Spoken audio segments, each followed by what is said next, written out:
We interrupt our program to bring you this important message.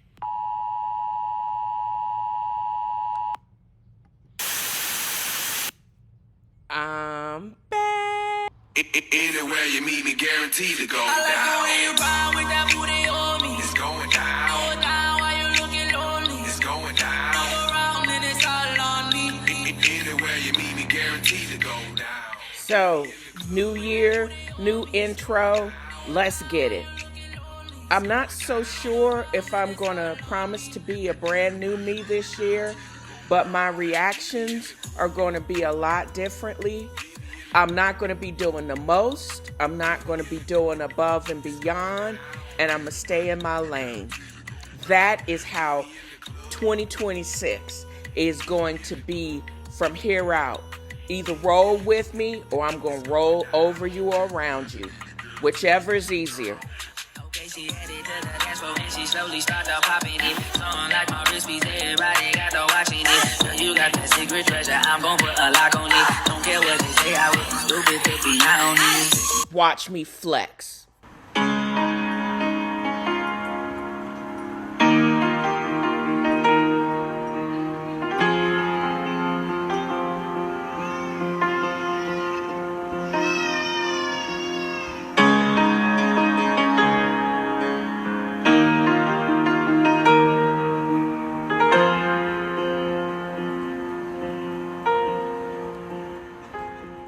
Still am on a healing journey of sorts because I'm trying, in addition to maintaining my or decreasing my weight, because I should not be the weight that I am. I'm big back, but I'm beyond big back at this time. But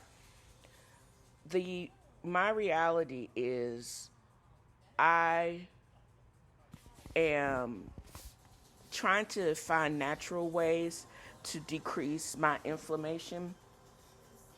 So I'm doing things to protect my peace. One of those is dealing with a narcissistic professional martyr. I have found that there are passive aggressive. I'd love to come and just float in your pool with you, knowing that's a loaded statement. It's meant to trigger guilt because I'm successful enough to have a home with an in-ground pool, heated saltwater pool at that. And I'm getting ready to move on to hitting my FIRE number, which is financially independent and to retire early. While they're having, or most people that have to restart their whole career, I'm looking at the hope that maybe in the next 5 to 7 years, I will be able to either retire comfortably or retire from one position or type of work to move on to something else. But they can't fathom that, so they would rather me feel guilty about even thinking about doing something like that. Well, don't have time for it. You can kick rocks. I acknowledge that not everybody is going to really be happy for you. They're not going to approve of anything that will allow you to increase the value of your current house above even where it stands today. Because I think it's outrageous. I know if I had to move out and start all over again and try to get this house at the elevated market value, I wouldn't be able to get in. Now I wouldn't be able to get in. But I am manifesting being of that ilk, that even if I did move out or I had to buy a house similar to what this house is valued at or above, I got it. That's what I'm manifesting also in the next 1 to 2 years. I don't need someone's stamp of approval for my own financial freedom. I'm going to go get it whether you hating on me or not. Also, I'm tired of extending an invitation to a possible in-home vacay when you can't even, when that person doesn't know how to relax, because that is a flaw. That's a them problem. That's not a flaw of my hospitality. I don't have to pull people in anymore. Shoot, my pool is still closed, and it's also closed to drama. I'm sorry. I known in the past where my birthdays were ruined by someone's inability to enjoy themselves, someone's selfish inability because they didn't want to do what I wanted to do, which was eat chicken and donuts at Jefferson's Monument in D.C., or not being able to pull the plug on a dog that need to go and walk into the light. And they were failing for months, even prior to the last medical emergency. Look, because someone else can't make hard decisions or choices, if you try to continue to pull these people in, it also becomes your emergency. Just because I don't want to keep being on this hamster wheel of them not wanting advice or people not wanting advice. They just want an audience, because not everyone can go with you. If you're moving on into a positive rant, they're going to be mad as hell. But if you're going to be able, and me in particular, if I'm going to be able to completely enjoy and to continue to look forward this next chapter of my life, which I am writing myself, I got to break some of these passive aggressive, narcissistic traits, martyrdom cycles. I can't be a part of that cycle anymore and move on into a positive realm. It's only positive vibes over here, y'all. And if you can't roll with that and intentionally seek positivity, you can't roll with me. I'm sorry. You're just going to have to be mad. Also, and I say all of this to say is because, and even my podcast is late because I seriously didn't have the strength to podcast or to publish a podcast. Why? I was supposed to be out in Sedona, but since diesel is $12,000 a gallon, I changed that until later. And until all the nonsense in the Straits of Hormuz calm down, I may have to change the dates again. But that's cool. It'll just give me more time and money to basically gather up all the cash and have it in my kitty. So I will be able, by the time I go out there, the trip will be paid for. You know, don't need to take out a loan to take a vacation. And then I can write about the experience without having such a huge burden lingering overhead. So I had to do a couple of things. I had to get and prepare my RV to go out west. I had to get it serviced from the front bumper to the back bumper, 2 different service lines, Camping World and Mercedes dealership.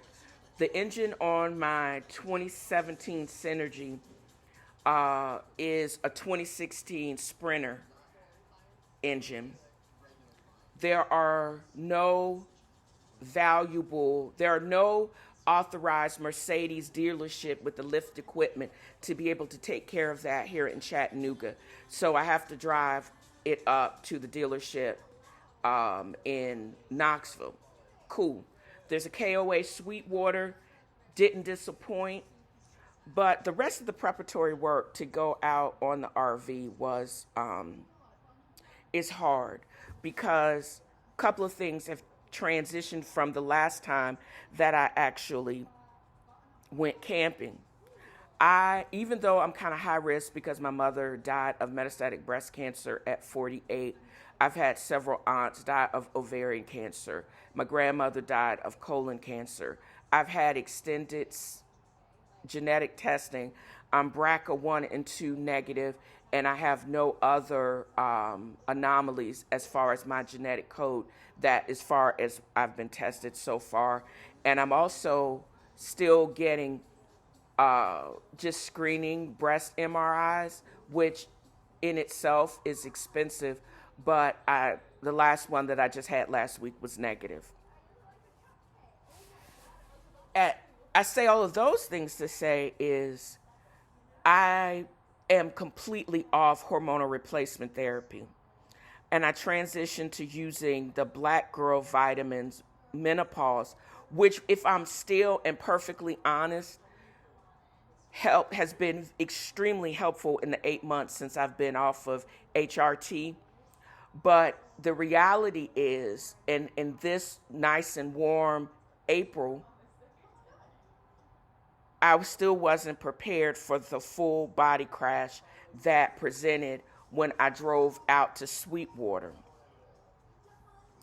I did not realize just how much free water and electrolyte depletion that I lost through my sweat. I haven't felt this way since officers training down in Montgomery in August of 2000. I had weakness in my hands, increased knee pain that I already have because I have bad arthritis, full body aches like I was withdrawing from life. And now that I've been back for 2 days, I'm finally feeling back to my own self. It took over 48 hours to just recover from a disastrous previous 48 hours. This just highlights how fragile our baseline is when you're on some hormonal shifts or just menopause in general. If you are rolling solo, and there's so many Black women and women that are doing this. I'm doing it from a bigger rig. I saw somebody doing it from a small Jeep. But it is difficult to manage hookups and setup when you're depleted. You have to have a full pre-flight checklist, like hydration protocols like liquid IV, which I'm waiting on my shipment now, not shipment, but my grocery order now, and other electrolyte powders before the sweating starts. And it's so difficult to be able to do it and to do it on a really unorganized RV, because my RV had been shut up for a year. I just started. It's taken me at least 2 weeks to even get it to the unorganized state. Stuff that I didn't realize that I needed. Making sure that I knew how to get the refrigerator to cut on to gas, by making sure all of the propane lines, all the air is out of that. Just a lot of things that I have to, to think of that I really haven't had to think about for a year and a half. You think living in an RV for over a year would have prepared me for this, but I've lived in an RV for over a year, 2017 to 2019. I've moved out of that at this time because I'm at the age and the stage and the weight that muscling through is not a strategy anymore. Planning for physical conservation is. I can't heal systemic inflammation if I'm being triggered by martyrs and I'm physically depleted. My goal is, this is just my personal goals. I'm pretty much still working to resurfacing my pool deck, increasing the safety of said pool deck, moving into an early retirement, and a body that is properly fueled for the road, truly the road ahead.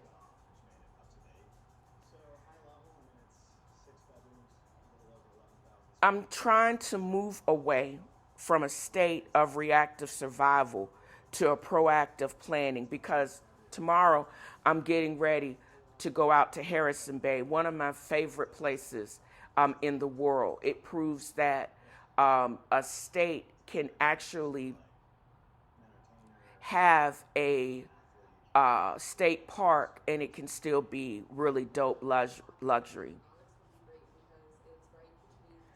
I'm really focusing on rehydrating without alcohol because that basically takes it away. I'm going to be doing my hookups in stages. There's no shame in me having a chair next to it. If it takes me longer if I have to take a rest between hooking up the water and because we don't have sewer out at this site, but also taking my time when I have to dump right before I leave. Also, priority plugging in, doing all those things and arranging my RV so I get access to my Dallas Cowboys chair and I can sit in peace and make sure my pliers are in my hand just in case I need extra oomph to turn the connections. That's what I actually have to do. And I'm also going to be thinking about bringing some type of cooling tower or a spray bottle. Just when I'm flashing, I can give myself a flash of water, but also getting Angela from Real Housewives of Atlanta's, her Fangelas, that may also be an option too. She has the one that was blinged out. I'm actually looking for that. I'm going to be able to appreciate with just these changes, Harrison Bay, which is beautiful and peaceful. I'm reminding myself that I have no room for drama. My signal is off and I don't have a backup. I'm literally out of range for things that are going to block me being able to enjoy the beauty and the peace of where I got to go and where I am going. I'm reclaiming my vacation mindset because I'm a gatekeeper of my own experience. If people can't reach you to digitally unload on you, that's going to just have to be the new thing because I ain't got time for your drama. I got my own drama that I'm keeping at a low so I can enjoy the time off that I actually have. I can now really truly be honest. Oh, the trees were too thick for a signal. Well, knowing good and hell well that I got to back up, but they don't need to know that. I'm going to enjoy my rehydration and hydration with liquid IV. I'm going to take my hookup slow, and I'm going to enjoy the sound of the wind instead of a notification chime. I'm actually looking forward to going out. I'm always a little nervous about new experiences, but I'm going out with a newer mindset, which actually decreases the fear. But you have to have a certain amount of fear when you're taking things, because you actually are able to differentiate between and be able to prepare for and react to different situations. Knowing that all skin folks ain't kin folks, and that's a word, and also being your head on swivel and knowing when people are present themselves as being helpful when they're only casing the joint. My goal is just to read my books, play my video games, and prepare myself mentally and physically for the next chapters, which I'm writing because I think they're going to be exciting and financially liberating.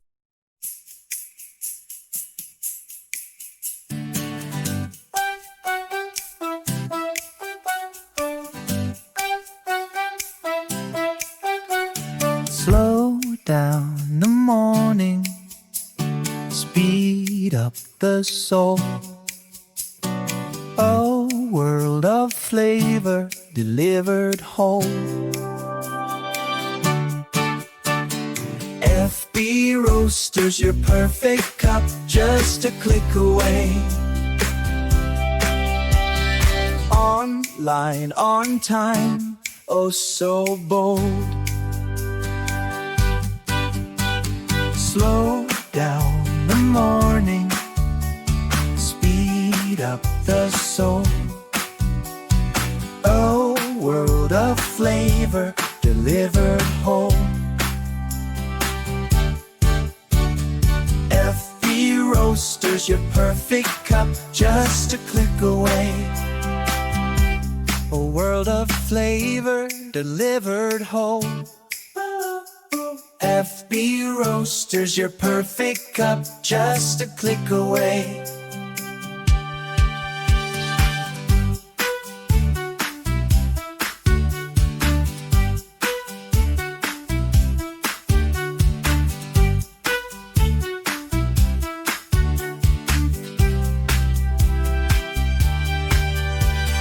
FB Roasters, your perfect cup, just a click away.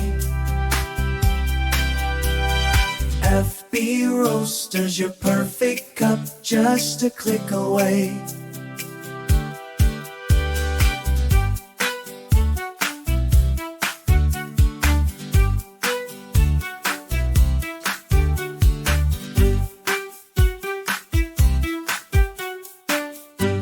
There's something about the way the light hits the Adriatic Sea in early May. It isn't the harsh, white-hot sun of August that sends everyone scurrying for shade. It's a soft, golden glow that turns the limestone cliffs of the Dalmatian coast into something out of a dream. If you've been waiting for a sign to finally take that luxury leap, this is it. I've got some news that feels almost too good to share, but DAI Travel, we believe in making extraordinary accessible. Our friend Stan, actually it's Brian, has clued us in on a massive 50% inventory deal for a specific high-end sailing route. We're talking about the luxury catamaran journey from Split, Croatia to Kotor in the Montenegro. That is one of the itineraries that is departing May 8th, which is right like next week. This isn't just a vacation, it's another day, another bay lifestyle at a price that honestly would make your heart skip a beat. I'm talking about $13,000 per person dropped down to $64.97.50. That is 50% off of a standard luxury inventory. And if you didn't think that was great, there's also, let's talk about the travel or transfer credits and other arrangements if you're already in Europe. I would actually lock all of this in because with the nonsense that's going on in Iran now, this is going to be a godsend because the inventory as far as jet fuel is becoming a little bit sketchy in some parts of Europe. So Split and Kotor, there's a journey of the senses. We're talking about foodie peaks down in Cabos Bay. We're talking about wine tasting at Grigi Vineyard. We're just talking about experiencing centuries-old luxury at a nice discounted price. Well, these spaces are not going to last long. I would suggest you get in on what is actually going on.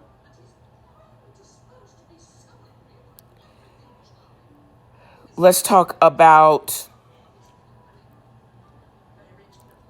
how you basically secure this cabin at this 50% rate. Once they're gone, they're gone. If you're basically, hit me up, Felicia.Baxter at Fora.travel to reach out to me directly, or you can navigate over to my Dale's Angels Inc. blog to check out the posting for this 50% off. That's the northern exposure, but I also, with my team, have done discussions about the Southern exposure, which I think is just as beautiful, with some very beautiful, as it were,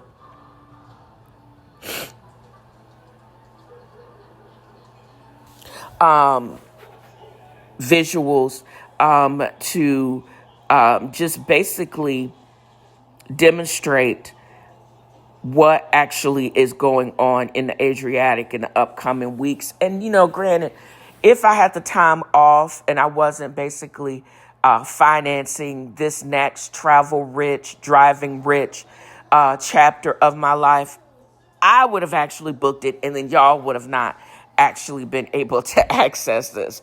But I digress. You navigate over to get the details of the northern as well as the southern journey through Montenegro and Dubrovnik. You could either drop a message in directly in the post on the blog, or you could just, as I stated, email me directly to set up a time where we can actually discuss the booking through Fora Travel. But navigate over, share, like, comment, and do it often. And I hope that I will see you posting and tagging me when you actually do make it over to the Mediterranean. So you getting ready to be big mad at me. I need to be real with y'all for a second. There's a specific subset of people out there. There are professional martyrs, lifelong haters, who actually thrive on finding something to be miserable about. They, the type. The ones that treat their own self-sacrifice like a competitive sport. They look at your personal growth as a personal insult. If you're waiting for these people's permission to level up, you're going to be waiting in a house that's falling down. They were going to find a reason to be salty regardless of what you did. So you might as well give them a high definition luxury tile reason to stay bothered. I'm officially exiting the era of playing small just to keep the peace with people who don't even have peace within themselves. I'm done apologizing for the upgrades, whether it's the way I'm moving, the way I'm building, or the literal stone and glass I'm putting into my own property. It's all designed to reflect the work I've put in. If they're going to be annoyed by the vision, they're about to be absolutely big mad at the execution. The thing about professional martyrs is they hate it when you stop suffering with them. When you enclose your porch or you finish the pool deck, you aren't just renovating your house, you're building a literal boundary. Bad energy outside, good energy only inside. You're creating a space that's too beautiful for their negativity to survive in. So they're just going to talk. They're going to need to let them roll their eyes until they get stuck. Let them be exhausted by my own success. While they're busy being mad at the end of these upgrades, I'll be sitting poolside in the quiet, enjoying the view they said I shouldn't have. And that I legitimately have the ability to do other things. And that's why people are then going to basically get mad at when you do upgrade. And then the invitations stop coming. I'm not going to offer an invitation to someone that has already told me I don't know how to enjoy. I'm getting ready to move into an episode of my life that I want to continue to control the narrative. I can't take negativity with me. Negativity increases my cortisol and increases inflammation, and I'm tired of doing that. If the haters and the professional martyrs are concerned about everything that's going on that I'm not talking about, it's because I think it falls on waste. It falls on deaf ears. I don't like grunts of dismissiveness. I don't want the passive aggressive. It must be nice. I'm not offering invitations for people to voluntarily invade my peace. I'm literally building physical boundaries here. I'm building the kind of legacy or the kind of personal wealth that increases value to a property. If I'm going to have a staycation every single weekend, it's going to be to my taste. Keep it in line with the beauty of the property. I'm not going to continue to do something and throw away money hand over fist. That's not how I roll. If you can't understand that, then again, that's a you problem. That's not a me problem. I'm not going over a cliff with you like Thelma and Louise. That movie was just that, entertainment, and it was a movie. I am going to enjoy the life that I have because time is short. I'm going to do everything that I can to secure my comfort in the now without making issues for the hereafter.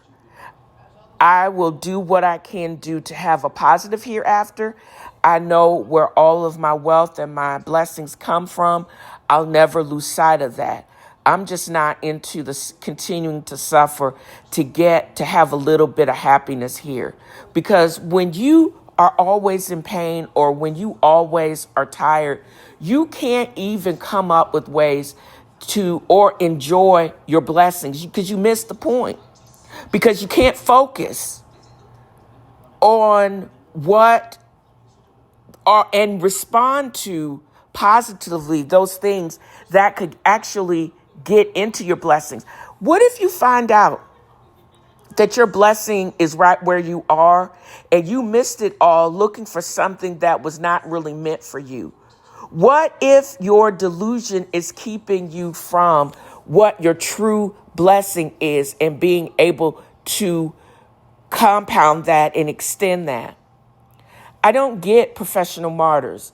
I don't get people that make and are used to being player hating. That again, you miss out on so much because nobody wants to be around that type of negative energy. And if you wonder why I don't respond to post on social media or I don't basically continue to extend an invite or why I don't even call you is because I don't want that type of negativity in my life. And I don't expect you to understand it. I don't expect a narcissist to look outside and be empathetic about people outside of their own misery because that is what gets them off. But I don't need that. I also don't respond to you always sounding like you going through something or you dragging through or you just, I don't even respond to that anymore. I don't try to diagnose it because you don't want my diagnosis. You just want an audience. So keep it pushing. Get the conversation going. And if it ain't going nowhere, I'll holler at you whenever. That's how you have to deal with people that are always martyrs, that are always going through something, that don't know how to enjoy life. If that's not your ministry and it ain't mine, I ain't got nothing for you, child. And it may seem rude to you because it only seems rude to you when people are set up boundaries to protect themselves from your negativity. Maybe then you should really change. Maybe then you should get some professional help and do the work because whatever you're listening to in that janky church is really not changing the issues and the negativity that prevents people from actually having a closer walk with the Lord. Because if you are that representative, ain't nobody going there. You can stay in your own arrogance of professional martyrdom, but isn't that what it's all about? Bringing other people to Christ?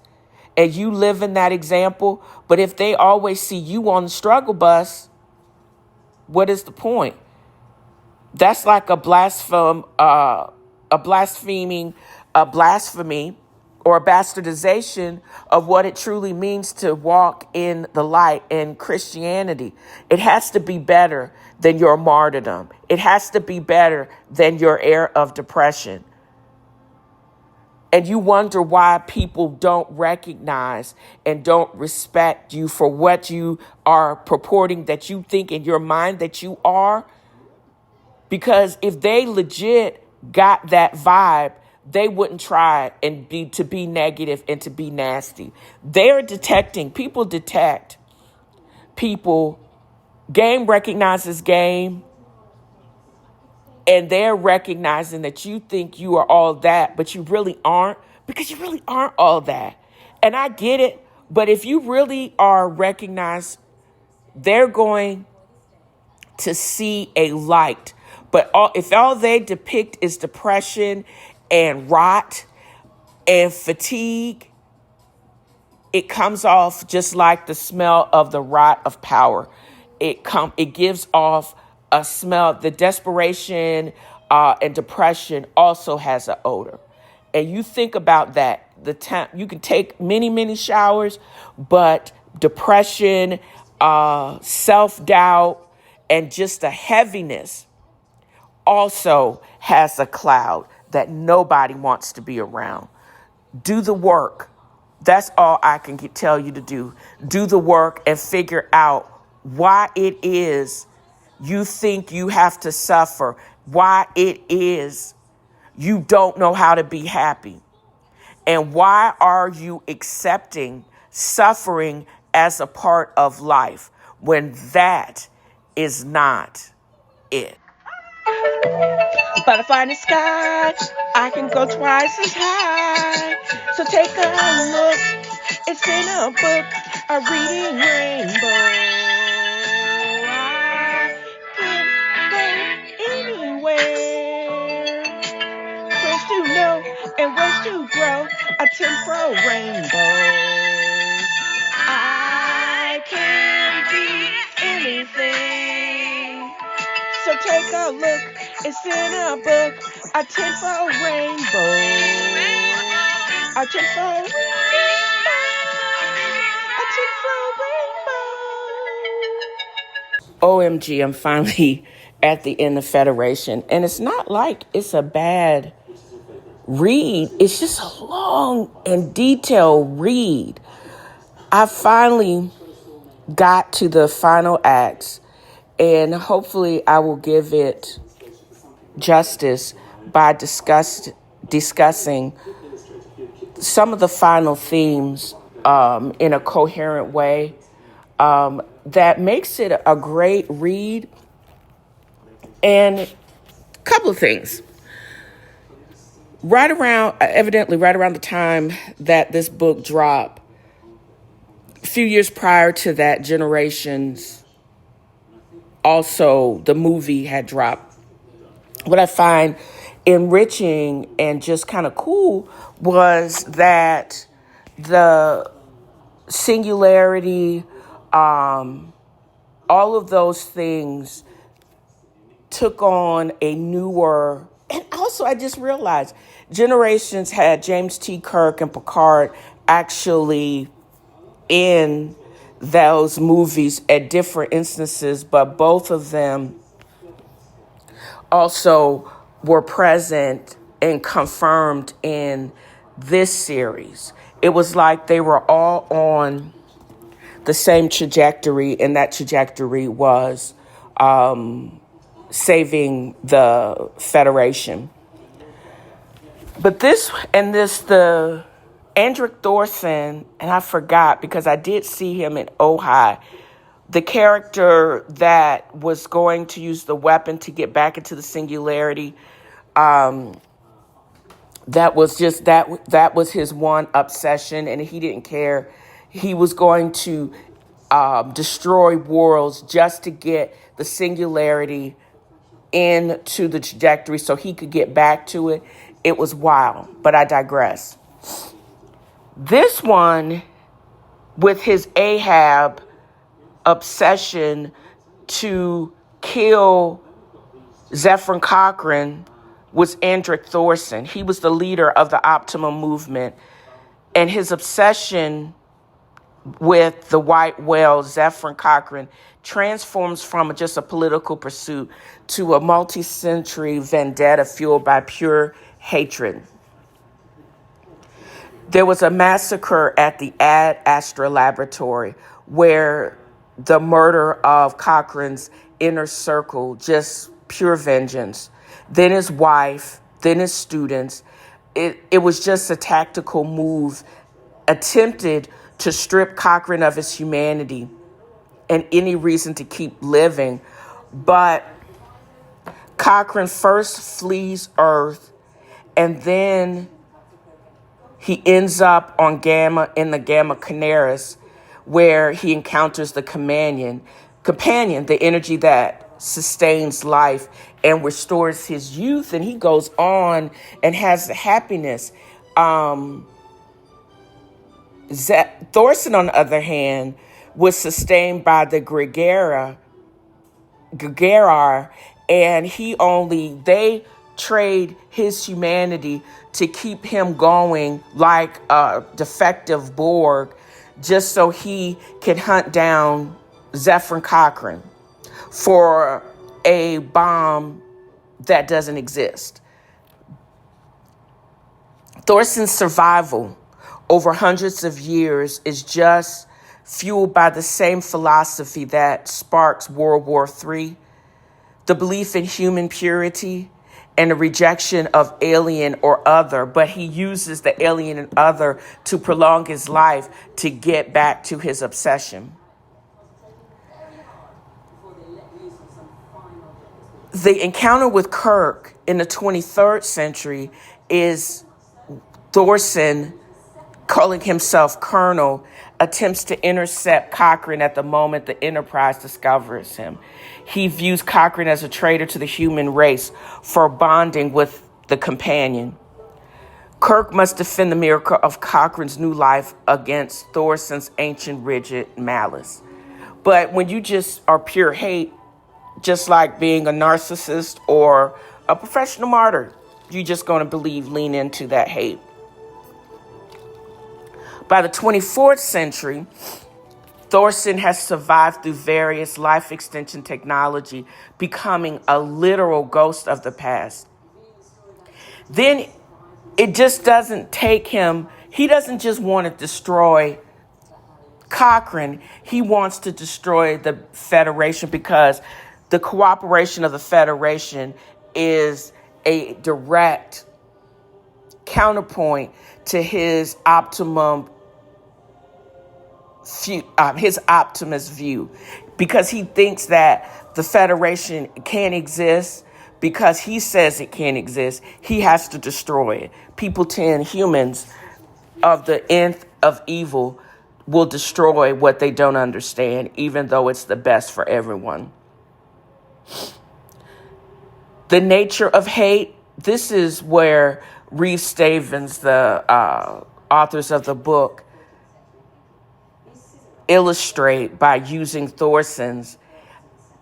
And there's a chilling point. There are certain ideologies that must die, but the underlying psychology of hate is resilient. The optimum is dead, but the hatred lives on. Even though the Optimum government fell centuries prior in the book, Thorson still remains. He's a man who has outlived his cause, his country, and his species development, yet he clings to this bitterness because this is the only source of vitality. Yeah, I'm dealing with somebody, but not to this extent, but hopefully to their own.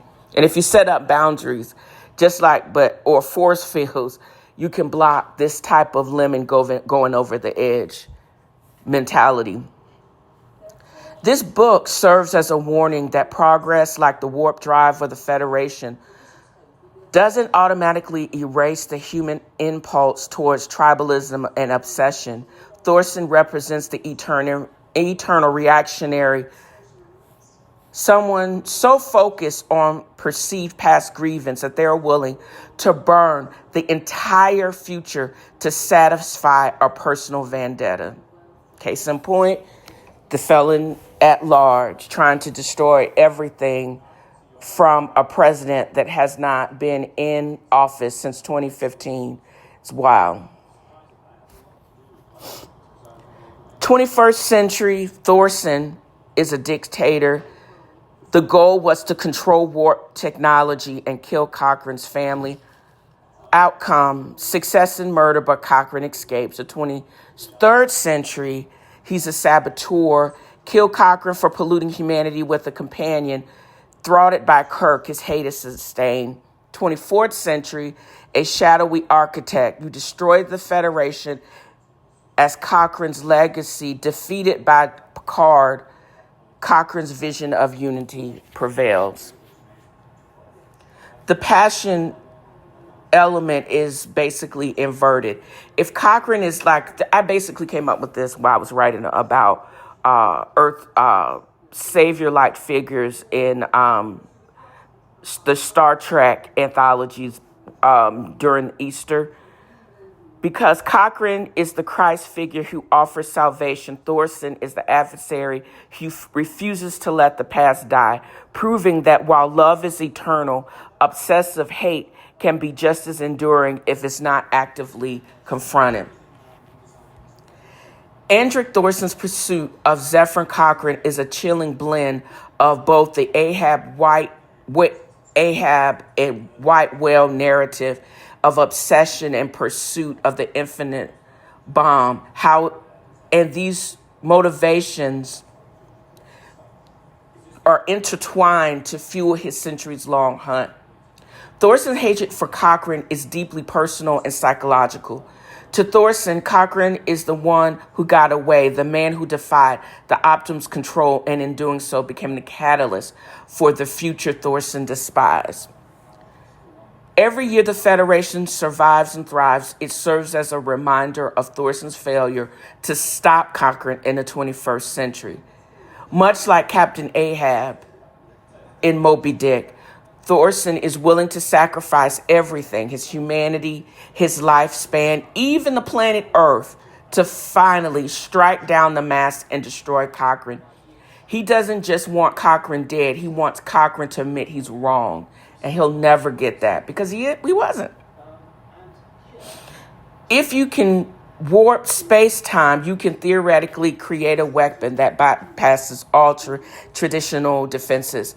It is like an infinite bomb because it represents a level of power that makes nuclear weapons look like firecrackers. Thorson believed in a world order where a pure elite ruled over the masses. To maintain that order, he needed a biggest stick. In the history of mankind, warp power was that stick. Thorson was a true believer in his own ego. He didn't care if the infinite bomb or the warp bomb was dangerous to the ecosystem because in his mind, life without control was not worth living. By the 24th century, Thorson is so far gone that he would rather see the galaxy a graveyard than see it populated by a mongrel federation of humans and aliens. If he couldn't have the infinite power to rule, he would just erase Cochrane's legacy entirely. Thorson is a warning about technological asymmetry. He represents the danger of ancient primitive hatreds gaining access to godlike technology. In this context, fears about AI or biotechnology is not about that technology itself or that it's even neutral or even savior-like. But in the hands of someone with the Ahab complex and a Thorson ideology, it becomes a tool for total annihilation. Thorson didn't care about the consequences because his hate was the only thing that felt real to him. The power was just the fuel for that hate. Saving us from alien contamination makes him so tragic, and his willingness to kill the future by killing students removes any chance for anybody to feel any sympathy for him. His death by just annihilation and people really not remembering him, given his wide ego, that would be the detriment of him. But you can never let what he tried to do slip very far from your memory, because that hopefully will keep you from making those same mistakes in the future. You know what to look for and know how to quash it before it gets to a quantum of the ego that Thorson pertained in this book. And that's the word right there. The problem is not about the technology. It's about the misuse of the technology, deep fakes and other things. But also having the rules in place to keep things from seriously going off the rails.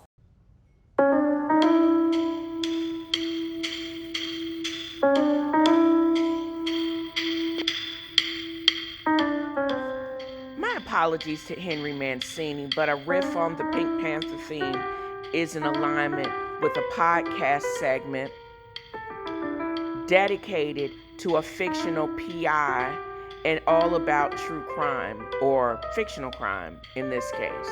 Don't you think?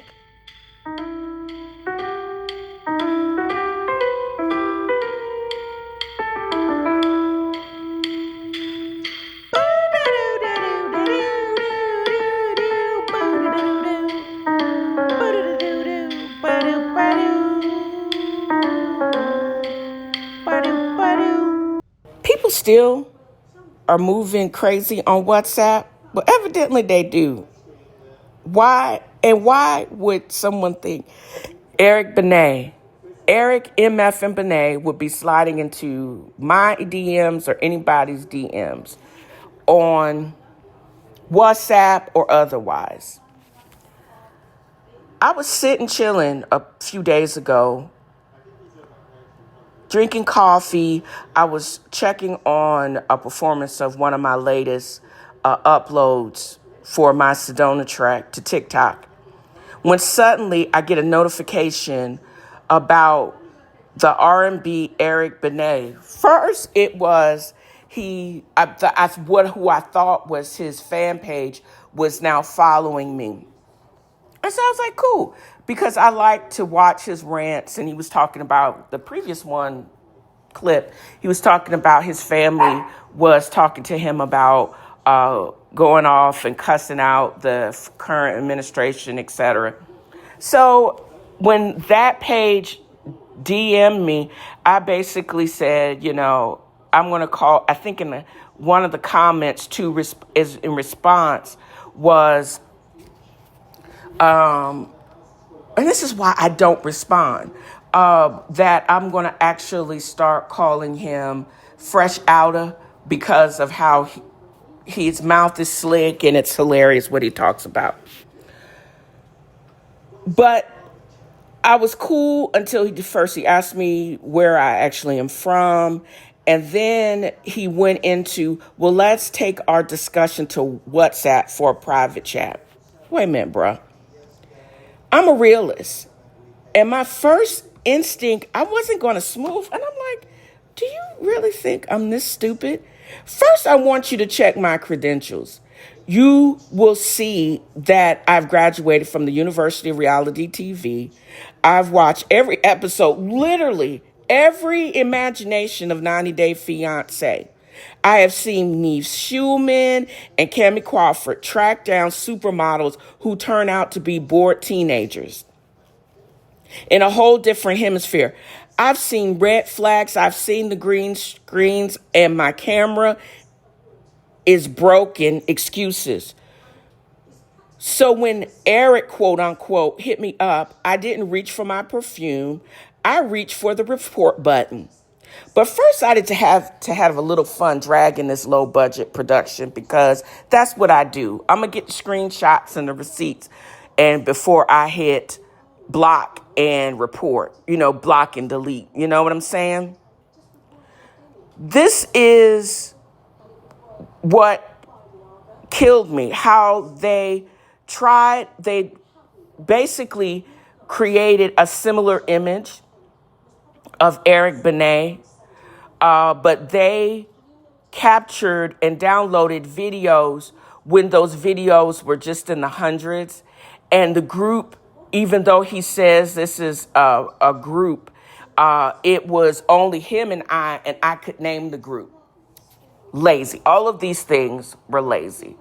Then the coup de grace was, I like to move this chat to my Signal private messenger or WhatsApp. What is a Signal private messenger, y'all? I don't know.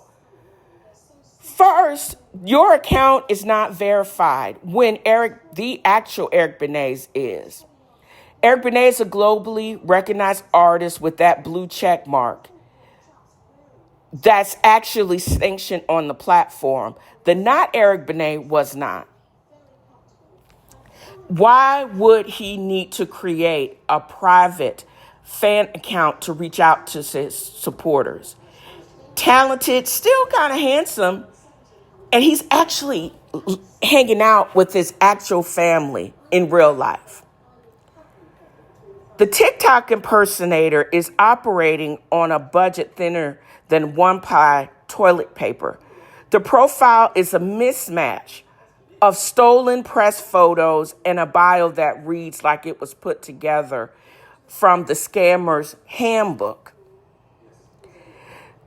They put so much effort into an illusion. The clips from that fake account are because they're actual. If you took a deeper dive into Eric Benet, who has hundreds of these clips, the scammer's account only has 5 of the actual views. Now that I think of it, I wonder were those stills that they just took screenshots of, cropped, and then uploaded to the scammer's account. I just thought of that. Anyways, if you look up the celebrity profile and the engagement, it looks more like, and also I wonder if you can actually check out the newness of the account, because the real public figure, Eric Benet, has an established fan base that is in the millions, hundreds of thousands versus that's the hundreds. This scam was just sloppy.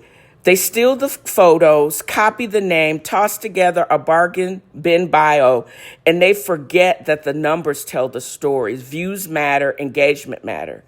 If the account is claiming major star power, but the clips are barely clearing 1,100 views, or the actual clips are not really even clips, I wonder if the clips are actually screen recordings or there's some type of screenshots that have been uploaded to the bogus account. You got me fucked up. That's all I got to say on that. You're just lazy. And you're an impersonator that thought nobody would notice. But I noticed. And I got the receipts to basically show.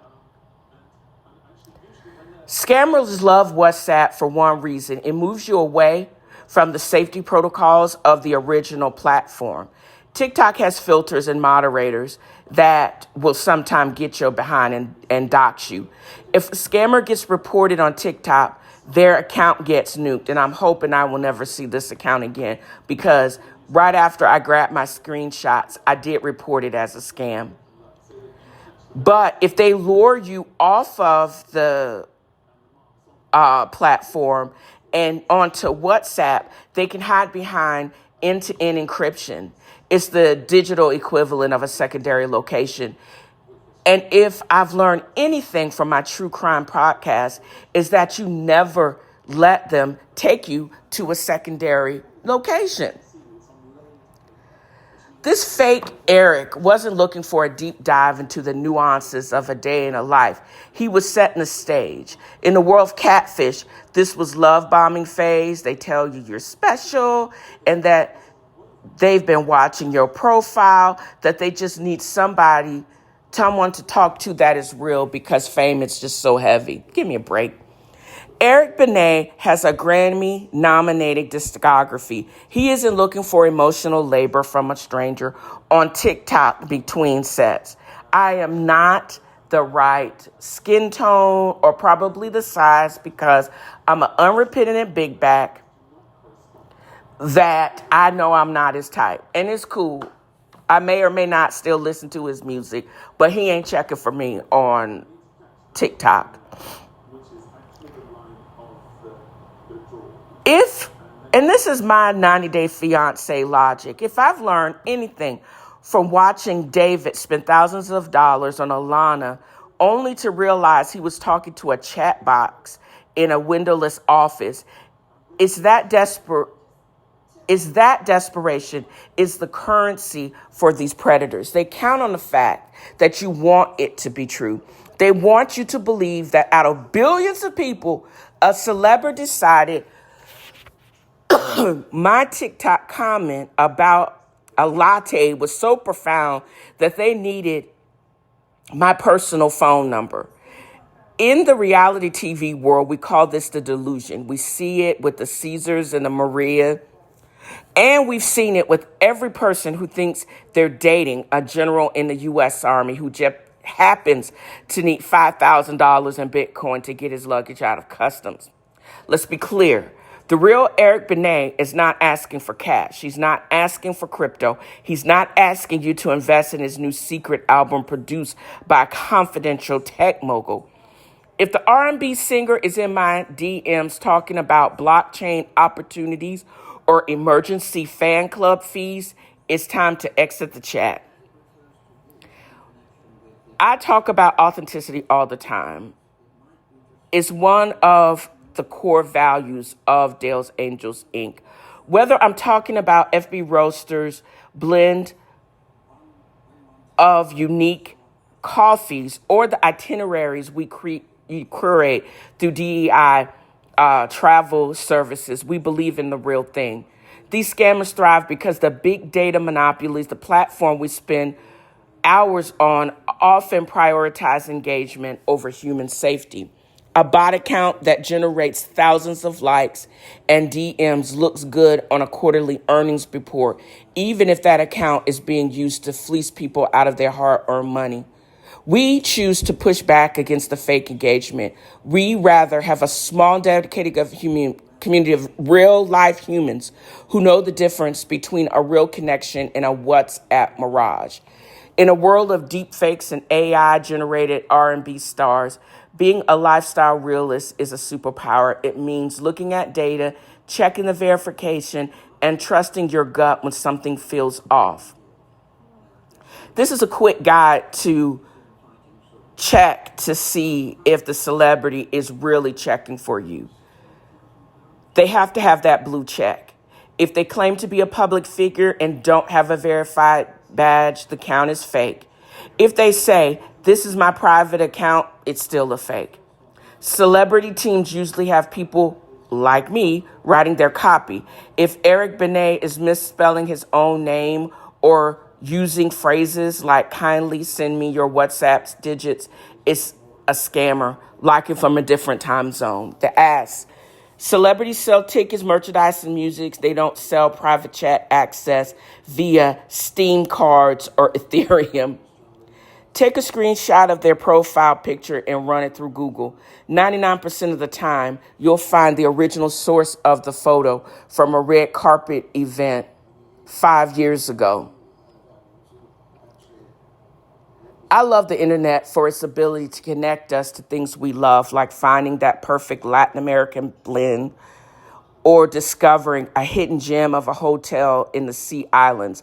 But I hate how it provides a playground for people who want to exploit the dreams for a quick buck. To the person pretending to be Eric Benet, you picked the wrong one today, buddy. I've seen every episode of Catfish.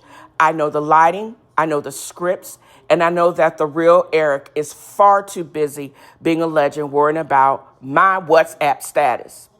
Y'all stay safe out there. Keep your coffee strong, your travel plans authentic, and your block finger ready. We don't have time for a mirage when the reality is so much better. If you're looking for a connection that's actually real, or you just want some killer coffee that won't ask for your crypto, visit me at Dale's Angels Inc. or fbroasters.com. We promise we're actually who we say we are. And that's a word from my homegirl, Penny. Let's calibrate the frequency on this one. The swamp is crowded, full of underfed, frozen-faced predators, snapping at marbles, desperate to be the chosen editors. They call it a lifestyle, but the game is just a rigged simulation. A no-win test designed to force a toxic confrontation. But the operator arrived with a full-blown session. No damsel in this room, no victim waiting for a cape. Just a mogul in the shadows, measuring the shape. Let's calibrate the frequency on this one. Are y'all over reality? I always promise myself that I think other platforms do a much better job of breaking down some of the reality TV, because all of them have the same formula. And these particular franchises, Real Housewives, as well as Bell Collective, now first Jackson, and then Huntsville, and even Love and Marriage Huntsville, all just make me tired. For Real Housewives of Beverly Hills, there is always a defensive huddle.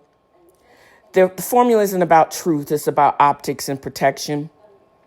The Blueprint is a group of legacy women like Kyle Dorit and Erica. They form a pact to never talk about their real skeletons, lawsuit separation, and Karen behavior.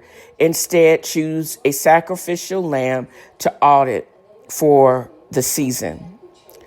I'm checked out because it's boring. I'm tired of watching these underfed, Botox women spend 20 some odd episodes arguing over fashion and food that they don't eat, because they're too terrified to talk about federal investigation, $100 million lawsuits, one, because it's active litigation, they can't really talk about it, or why your house is still truly in foreclosure, and now you have caught $8 million, accrued $8 million of more debt. There are characters like the Bows of it all, because she's the only one who refuses to join this huddle. That's why she stands out, and people don't get it, because she's treating that formula like a non-performing asset. She's staying out of it and above it. But you can't touch her, and you can't yell at her and talk down to her like you talk to the Dorits of the world, who's only going to scream back in narcissistic rage, or a monotone like that Amanda character. The Love and Marriage and the Bell Collective formula is all about respectability. It relies on Black excellence veneer, high-end suits, charity galas, boss talk, while the foundation is crumbling with infidelity and financial smoke and mirrors. Who really got the deep pockets? I don't know. They are performing a version of success that feels like a LinkedIn profile gone wrong. It's all invite, fetishize, gaslight within their own community. You aren't invested because you can smell the scam, or I smell the scam, as Bose would say, from miles away. I'm tired of the same circular argument. The Martell and Carlos King special. Carlos, I love you, and you've done a respectful job. But this infidelity plus real estate development and eternal grudges loop is getting old. They've been arguing about the same 40 acres and a mistress for 5 plus years. And I'm tired, y'all. I'm checked out because there's no growth. The Kobayashi Maru of Huntsville is everyone chooses to stay on a sinking ship because they don't have a Bozama-sized life outside of the show. I'm hoping that Destiny rebuilding herself will. We've seen a tinge of that with the head or one of the faces now with her new signature cosmetic brand on the Bells of Huntsville. But I don't know, because they're starting to resemble the Letitia Scotts of it all. Hungry, hungry hippos in Huntsville snapping at the same three marbles that they've since 2018. Three big reasons why I'm not is the Dorit narcissism paradox. They reward a damsel in distress, but Dorit's trauma or the Huntsville wife's betrayal, friends or, wandering husband, they get rewarded when they're victims rather than being the victor. So they have to see themselves and portray themselves as the consummate victim over and over again and screech it to the top of their lungs. But it doesn't stand up to an executive audit. If you're not going to take accountability for your choice, that's below my pay grade, and I'm not going to be able to continue to watch that. They actually have to have storyline producers. You can tell when the scenes are scheduled. The whole Letitia Scott blowing up at Destiny for absolutely no reason and then storming off. It seems more like a marketing ploy, but I'm not going to be able to fall for the okie doke. I'm tired. When they're playing Hungry Hungry Hippos instead of Checkmate like Bozama and Garzel, you can be successful without being in the trash heap. Because you can see I adjourned the meeting, go home to a Maserati and a global career. Y'all can still fight over gift bags. I don't care. I don't have time for that. I got other things to do. I'm not invested in any of them because I'm tired of watching reruns of the same rigged simulation. The formula is simple. You invite me in, fetishize the lifestyle, gaslight the truth, and fire whoever doesn't play the victim. And that is what, even though I don't think he said it, but if you've listened to even the recap on this week's with Carlos King and Alexis Bellino, when they usually record the video, they didn't record the video this time or make it available because she's recovering from a facelift or some type of injection gone wrong. I don't know, but the listening to even their recap of the first part of Beverly Hills Reunion was all kind of boring. The only thing that they could give Bose was how great she looked, and she did look magnificent. But they couldn't give her props because she has been playing chess all this season. They call it a sophomore slump. I call it a sophomore come up. She's figured out this game, and she's figured out that she don't want to play. And she's going to go home to buying her daughter a Maserati in versus getting involved with this nonsense. And all through it, I just realized a couple of things. I probably just mentioned this. Dorit had a book release party with no book, a fashion show with no fashion. But the cover is the only thing that she has dropped. And she had a cover release party where the cover looks good, but I'm sure the inner parts are going to be trash. That's why I'm going to use my Audible credits to actually listen to it, because I know whatever she's saying is going to be fiction. And just a little bit that I have seen of Erica Jane, even though she's been a villain most of the years on Real Housewives of Beverly Hills, but her life is so fascinating. I think if she did a Pretty Mess 2.0 the last 20 years without the specter of being emotionally traumatized by her estranged husband, Tom Girardi, how it really was living in that house, which was a gilded cage, walking on eggshells for someone that did not speak to you for months at a time. I want to read that because that's a legal thriller. Dorit's book is a book of fluff, and it's a work of fiction written by a woman who doesn't realize or wouldn't admit that the bailiff is already at the door. Erica Jane, why I would read that? Because even though she had some villainous moments, there is such a grandiose scale to her tragedy. You get to see through her point of view the collapse of a legal empire, private jets, billion-dollar fraud. There's a macabre fascination with how she navigated this Kobayashi Maru of federal court. She doesn't pretend to be a money queen. Manifestation, she's trying to keep the lights on in her rental. I forgot. I don't know if she owns that house, even though it's beautiful. But she went from a multi-million dollar mansion to an honest ranch in the Hollywood Hills. I don't even think she lives that close. But it's about her.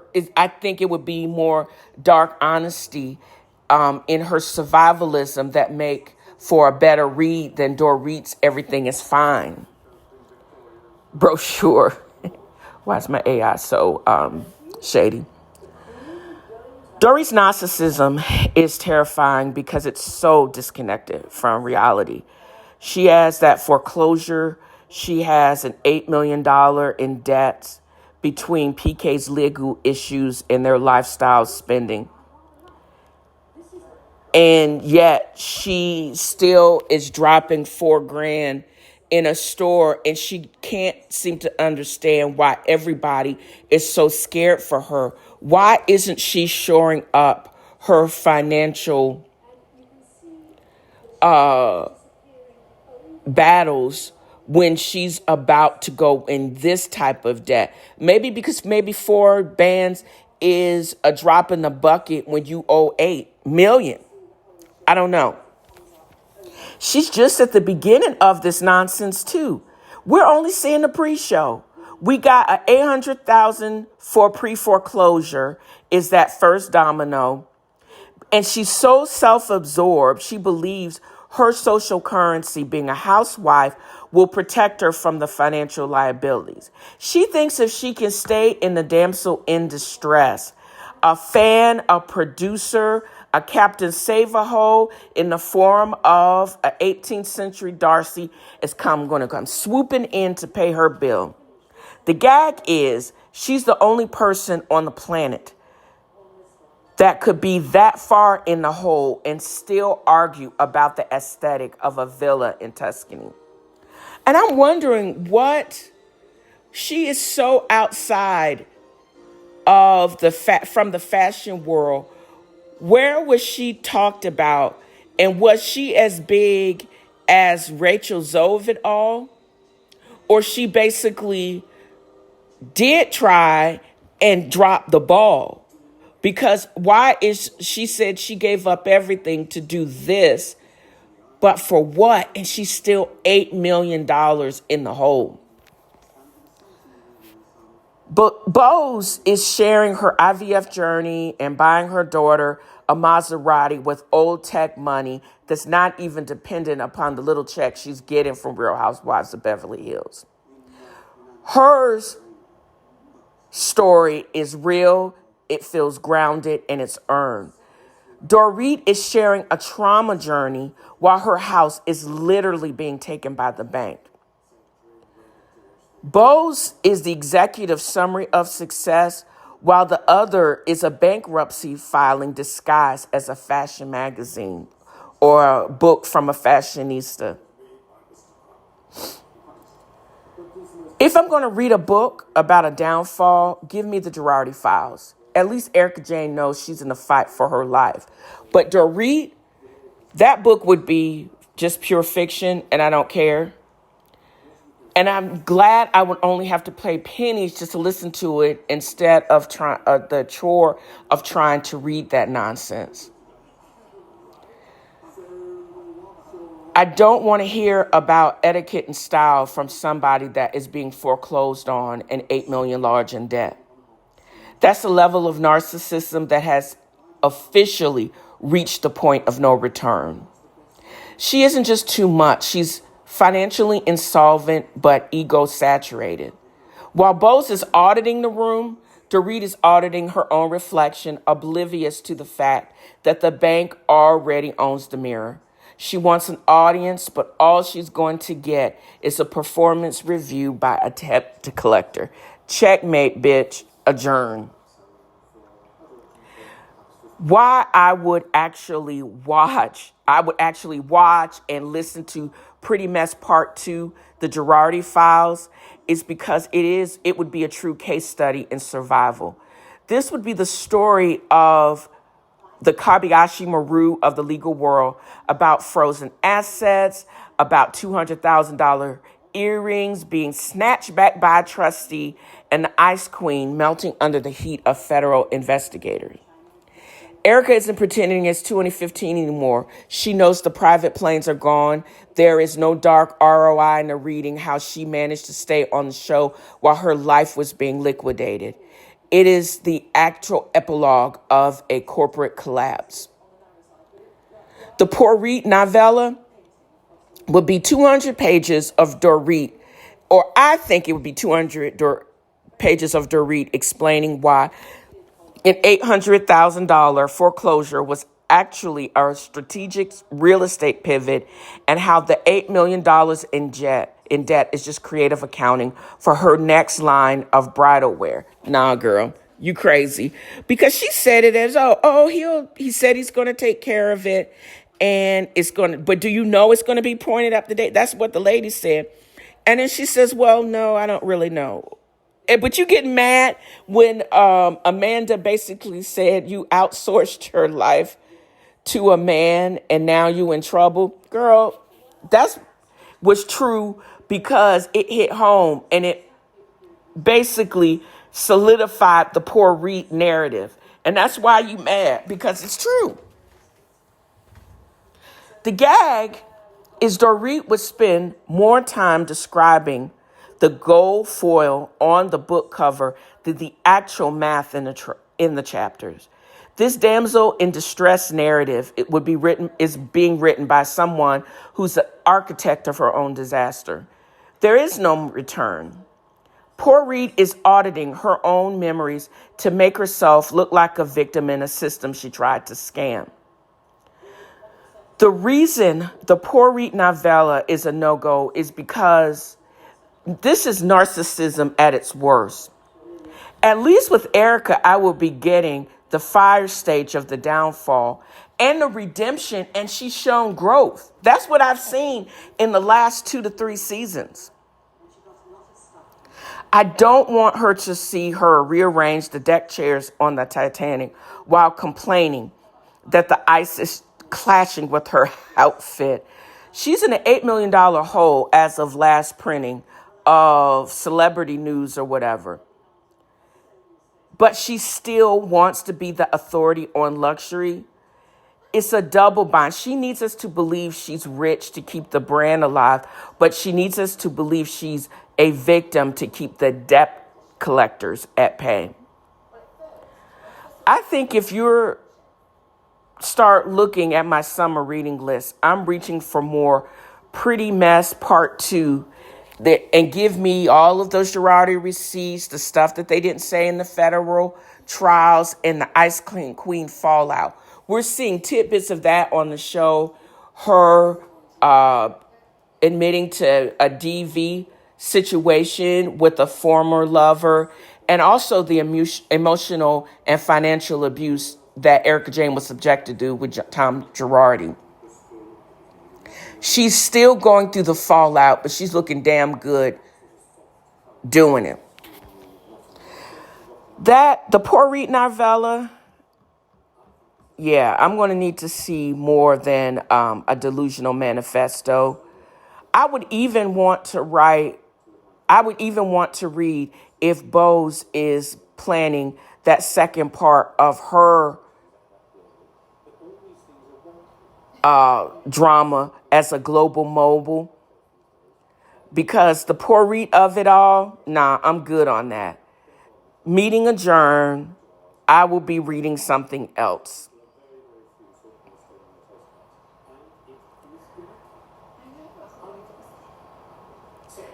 I don't think I would want to hear anything about her novella. This is Dorit. Several more reasons why I couldn't read that book. The Audacity of Denial, a foreclosure as a creative real estate pivot. The damsel brand requires a $20K wardrobe, even though you can't afford your mortgage. The return on investment of an Hermes ashtray. Look at me, not the balance sheet. The Tuscany audit that saved my soul. And the final conclusion that while others have global careers and actual money, she has something they don't: the perseverance of pretense. She didn't lose. She just retired the brand at its peak. I'm good on that. Checkmate. Meeting adjourned.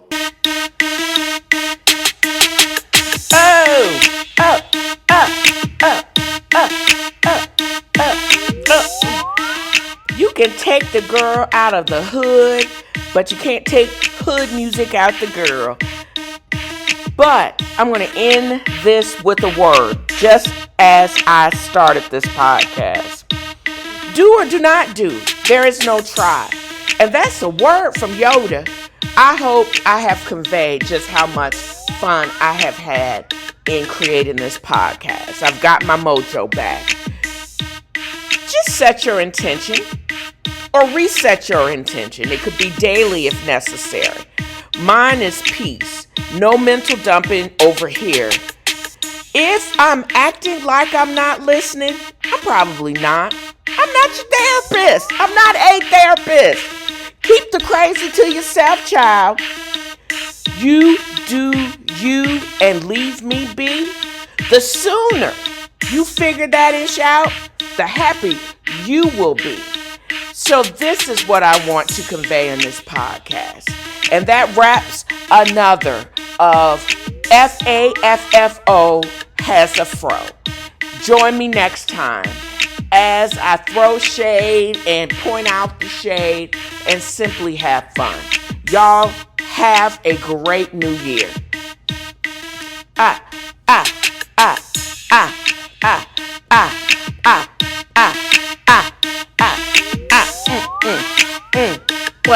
What, y'all? What?